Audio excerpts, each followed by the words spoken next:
افغانستان رسما د 2023 کال نړیوال جام ته لاره ومونده. افغانستان د 2023 شلوریزه نړیوال جام ته مستقیم تللی دی. دا خبره یقیني ده، خو څنګه؟ د کرکټ نړیوال شورا د 2023 نړیوال جام کې د لوبېدونکو لوبډلو شمیر 10 ته پورته کړی دی.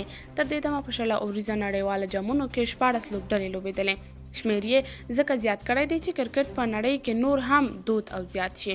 د 2023 نړیوال جام ته د ورتګ لار.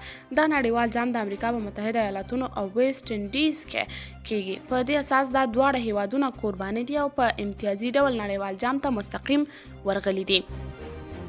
اته نورې هغه لوبډلې چې هم مستقیما ورغلي چې د روان 2022 نړیوال جام کې په 8 غوره لوبډلو کې راغلي دي.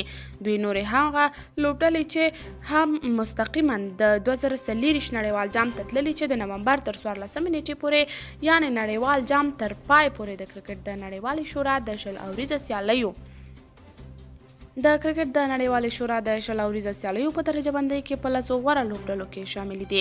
بنگلادیش او افغانستان به د حساب افغانستان را روان شل اوریز جام ته مستقیما ورغلی او د غوروي سیالیو له پړاو څخه نه تیریږي.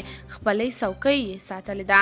د 2023 نړیوال شل اوریز جام سیالیو ته 8 نورې لوبډلې به هم ورځي چې دوی به یې د اروپا د لویې وچې، دوی به د اسیا، دوی به د افریقا، یوه به یې د امریکا او بله به یې د ختیځې اسیا د سیمې څخه وي چې ټول به 10 لوبډلې شي.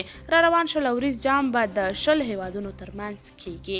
قدرمنو کتونکو، تاسو د دې موضوع په هکله څه نظر لرئ؟ کمنټ کې شریک، ویډیو لایک او چینل سبسکرایب کړئ.